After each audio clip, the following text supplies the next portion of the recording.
Good morning from సంసే. నిన్న Netravati trekking అయితే చేసాము. ఇంకా మీరు నేత్రవతి వ్లాగ్ చూడకపోతే go do checkout the video, the link will be in the description. ఇంకా మన ఛానల్ కి సబ్స్క్రైబ్ చేయకపోతే like the video and subscribe the channel. ఈ రోజు చిక్మంగళూరు నుండి ఉడిపికి అయితే వెళ్ళబోతున్నాము. మార్నింగ్ 6 AM కి సంసే టు కార్కల బస్ అయితే ఎక్కేసాము. బస్ జర్నీ అయితే it filled with lot of intense greenery and landscapes. అలా వ్యూ ఎంజాయ్ చేస్తూ ఉండండి. బస్ దిగాక మాట్లాడుకుందాం.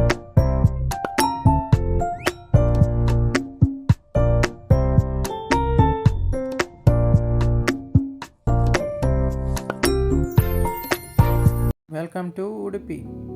ఉడిపిలో మేము విజిట్ చేస్తున్న ఫస్ట్ ప్లేస్ వచ్చేసి శ్రీకృష్ణ టెంపుల్. ఈ టెంపుల్ వచ్చేసి 700 years old and it is known for it's unique tradition. మా లగేజెస్ అంతా లగేజ్ కౌంటర్లో పెట్టేసి దర్శనంకి అయితే రెడీ అయిపోయాము. గీతా మందిరంలో ఉన్నవన్నీ చూసుకుని దర్శనంకి అయితే వెళ్ళిపోయాము.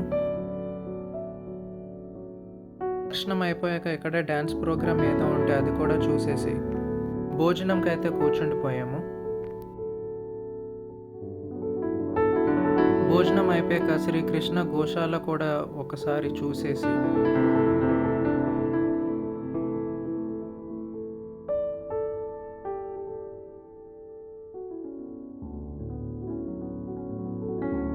అలానే అక్కడ ఉన్న అష్టమఠ, అలానే శ్రీకృష్ణ గోపురం కూడా విజిట్ చేసాము.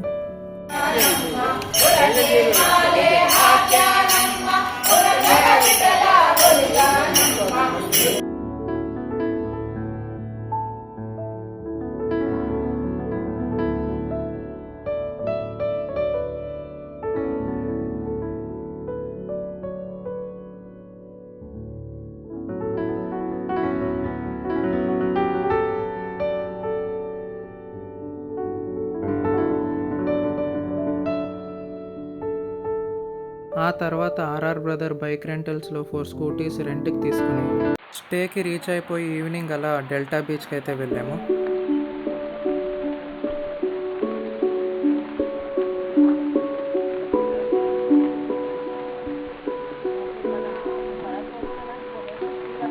ద నెక్స్ట్ డే ఉడిపిలో ప్లేసెస్ ఎక్స్ప్లోర్ చేద్దాము అని అనుకునే లోపలే వర్షం అయితే ఫుల్గా వచ్చేసింది. ఎలానో బయట వర్షం వస్తుందని మా ఫ్రెండ్ గాడు అక్కడ ఉన్న కొబ్బరి బొండాలని రప్ప అయితే కొట్టేశాడు. సో బ్రేక్ఫాస్ట్ కోసం అక్కడే స్టేలోనే పులియోగరే ప్యాకెట్స్ తెచ్చుకుని పులియోగర అయితే చేసేసాము.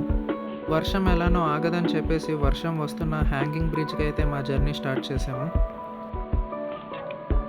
అక్కడికి రీచ్ అయ్యాక మాకు తెలిసింది ఏంటంటే ఇట్ వాస్ క్లోజ్డ్ అని వర్షం వల్ల. ఇక ఎలానో అన్నీ క్లోజ్ అయి ఉంటాయని చెప్పేసి మళ్ళీ డెల్టా బీచ్ అయితే ఎక్స్ప్లోర్ చేయడానికి వెళ్ళాము. అక్కడ కూడా వర్షం గట్టిగా ఉండడంతో వేవ్స్ చాలా దగ్గరికి అయితే వచ్చేసాయి. ఉడిపికి వచ్చి మల్పే బీచ్ విజిట్ చేయకుండా ఎలా వెళ్ళడం అని చెప్పేసి మల్పే బీచ్ కూడా విజిట్ చేసాము. బట్ అది కూడా క్లోజ్ అయి ఉండింది. ఇక్కడున్న వెదర్కి మ్యాచ్ అయ్యేలా హాట్ కార్న్ అయితే తినేసి రెంటెడ్ స్కూటీస్ కూడా రిటర్న్ ఇచ్చేసి రైల్వే స్టేషన్కి పాదయాత్రను అయితే స్టార్ట్ చేసాము. అలానే వెళ్ళే దారిలో కొంత షాపింగ్ అయితే చేసేసి మళ్ళీ నడవడం అయితే స్టార్ట్ చేసాము.